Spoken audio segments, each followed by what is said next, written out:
सभिनी सिंधवासियुनि खे मुंहिंजे तरफ़ां सकाफ़त दिहाड़े जी लख लख मुबारकूं हुजनि ऐं तमामु ज़्यादा सुठी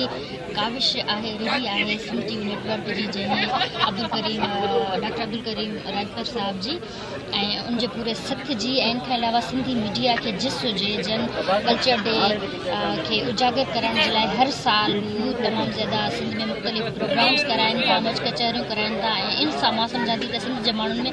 अवेयरनेस पैदा थिए थी ऐं कल्चर असांजो जेका आहे त उहा हर हिकु क़ौम जी सुञाणप हूंदी आहे। जंहिं क़ौम जी कल्चर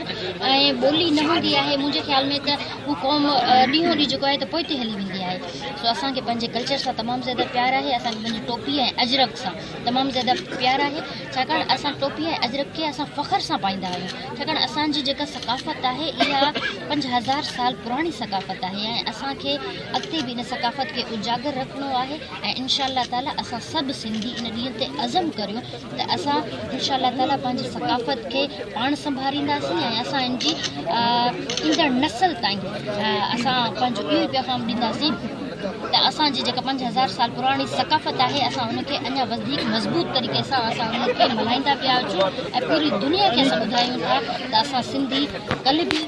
हुयासीं ऐं अॼु बि असां आहियूं ऐं इनशा ताला असांजी सकाफ़त हमेशह ज़िंदा रहंदी ऐं मां सम्झां थी त जेसि ताईं हर हिकु सिंधी हिन धरती ते मौजूदु आहे तेसि ताईं असांजी सकाफ़त बि ज़िंदा ई रहंदी। Thank U.